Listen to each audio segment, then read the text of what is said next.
What do you think of the digital ID bill in the UK? Over long time scales, every government is going to seek to increase their power over the population. And one way to do that is to know as much about all of your citizens as possible. Institutions have amazing longevity, are effectively immortal. And if the population pushes back enough, then all right, we'll just wait a few decades. And I think that that is going to be a pattern that continues basically in perpetuity. It's kind of a similar dynamic with inflation, right? It's an insidious, slow burn. Bitcoin sort of comes on the scene and gives us an opportunity to actually protect ourselves. So I find that incredibly hopeful that we've got this right now. For now. But there are things that they could do. And that's a natural way for governments to fight against one of the primary points of the sovereign individual thesis, which is ARCHIE. What do you think of the digital ID bill in the UK just as a concept? Any individual or institution or organization will always seek to increase their power. So I think over long time scales, every government is going to seek to increase their power over the population. And one way to do that is to know as much about all of your citizens as possible so that you can track them, understand what they're doing, and put your boot on their neck if they start to do anything out of line. But don't you say they already know everything anyway? Not everything, but definitely a lot, right? So it's the same thing where, we saw this massive push in the 90s that resulted in the crypto wars. And now that all seems to be coming back around again. They backed off for a few decades. But, one of the problems, or one of what I consider to be the sort of asymmetric advantages of government, is that institutions have amazing longevity. They operate, I don't know if you're familiar with Dune. It's like our plans are measured on the orders of centuries and millennia. So these institutions are effectively immortal. And while they would love to concentrate and grab as much power as possible right now, if the population pushes back enough, then all right, we'll just wait a few decades. We'll wait another generation, and maybe we can have slow, insidious changes to the culture so that the next generation won't push back as hard, and then we'll just try again. And I think that that is going to be a pattern that continues basically in perpetuity. But that's such a dehumanizing view to take a view of what you're doing on a scale of hundreds, if not whatever, like thousands of years, because what it does is it diminishes the importance of your relations with your fellow human beings today. And so that it justifies any behavior. At the end, justifies the means. And it's incredibly dehumanizing. And I still think they do have all the power that they need against the people that they want to most counteract. So if you're a dissident in the United Kingdom, they can concentrate their surveillance and intelligence efforts on a small number of people, but obviously they would prefer to just have it all. Global access and surveillance of everyone. And it's kind of a similar dynamic with inflation, right? It's an insidious slow burn where from day to day, week to week, month to month, year to year, like the average human doesn't really perceive it, but the effects compound over time, compound over lifetimes, so that governments and central banks end up with this massive grift and an advantage in their favor that the humans generally don't even notice, and so they don't fight back against it. Yeah, it's a massive appropriation in combination with inflation and monetary debasement. It's a double-edged sword that only cuts you one way. It only cuts the same people, from the people to institutions and the wealthy elites, the asset owners. It's an incredible thing that they've gotten away with for like 40 or 50 years. And it's finally we have a way to fight back, because anybody else would have needed to, just to buy a decent house, you need a 10% deposit. And then that might afford you the ability to buy a house in a really shitty neighborhood, which doesn't really appreciate by much, whereas someone who's already wealthy could accumulate a greater deposit, buy a higher value property in a premium neighborhood, which then accumulates or appreciates at a much faster rate. So you get smashed in every which way. If you're just an ordinary regular person, you don't even have to be poor. You can be upper middle class, which is slowly being sort of wasted away as well, to just the rich, and then slowly it's just everybody else. And I wonder, like, where is this going? Is it just, are we going back to sort of neo-feudalism where we just have the lords and the plebs, and quite literally Bitcoin sort of comes on the scene and gives us an opportunity to actually protect ourselves with even like $100, $50. If you're just a part-time or a college student working part-time, you can actually protect your savings. You can and get a little bit more than that, given how early we are. So I find that incredibly hopeful that we've got this right now. For now. Well, for now, you know, there are potential returns that are enriching beyond just merely as a savings mechanism. Like, there are outsized returns still to be had for perhaps, you know, more than a decade. And that's really encouraging that we are still early. We're not at the earliest stage, but we are still early. It's not a case of it's just better than a bank deposit. It's better than most investment opportunities that are available to us. But there are things that they could do. So, you know, like another kind of insidious thing that a lot of governments do is property tax, right? So you effectively don't really own your own real estate. You have to pay the fee on an annual basis.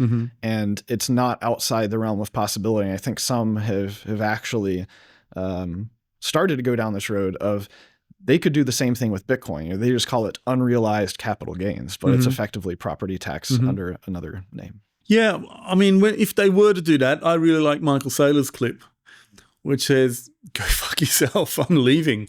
I know the Americans have a particularly onerous the global tax taxation obligation program, yeah. Yeah, which, by the way, France is about to institute.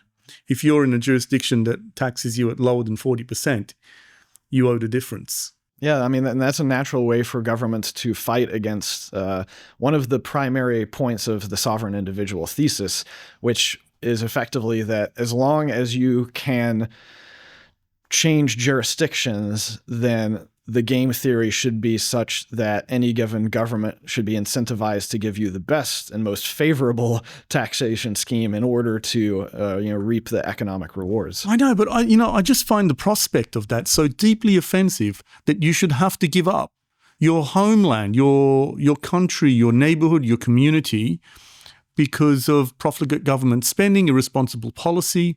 And I'm not even like, I wouldn't even describe myself as a fiscal conservative. I'm just like a rational, logical person that we do need to be more effective with government policy. And that goes from building things that are actually on time, that are productive assets, for example.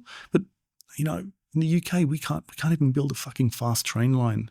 We've been trying for more than 10 years. We can't do it in America either. We can't do it. And then meanwhile, like more and more, I'm realizing, I look at China and their progress was just fast rail, which I think is a really good indicator of a nation's ability to get something done, because it requires so much coordination with like acquisition of land, strategic planning. Turns out authoritarians can get some things done much more effectively. Massive trade-offs. I posit that democracies can also do that, but we've lost our way, and I don't know what it is. I don't know. I know I was talking to Alan Farrington. Everything's goes back to the money, and I'm sure he can make a really strong argument that is the case, that the money has ruined the governance. And I think we don't have governance anymore, proper governance that inhibits our ability to be effective in building things on time, on budget, functional. And it's really concerning to me, because I think the world is being built in Asia now and parts of the Middle East. And like, why are we just letting that happen? You know, it's a really, really high level problem that I think is outside of the purview of the vast majority of citizens, right? It's like the vast majority of citizens are just trying to stay alive and put bread on the table. You know, at least in America, I think we have a huge amount of the population that is living from paycheck to paycheck. So they're worried about survival. People like ourselves are incredibly privileged that we are well off enough that we can think about these meta issues that are above our pay grade, so to speak. You know, you're a freedom maxi. That's how you come across to me as well. Are you? Do you have a particular economic ideology as well? Are you an Austrian advocate for Austrian economics? in totality or in perhaps some strands of it? How do you view the economic arguments of the whole space? No, I've definitely become more Austrian as a result of being in Bitcoin. I didn't really have, I had some like econ classes in university, and it was, of course, your traditional Keynesian economics, macro and micro stuff. But I never even really thought about all of these issues until I got into Bitcoin. And of course, there's arguments about,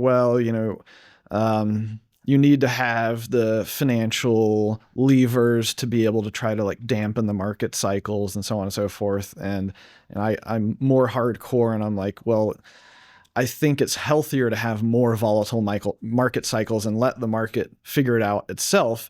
Because as soon as you start meddling in any incredibly complex system and a state or a nation level economy is so complicated, there's so many like millions of individual actors that if you give power to a handful of people and say, hey, you need to fix these issues, it's just not possible to understand all of the consequences of any change that you make.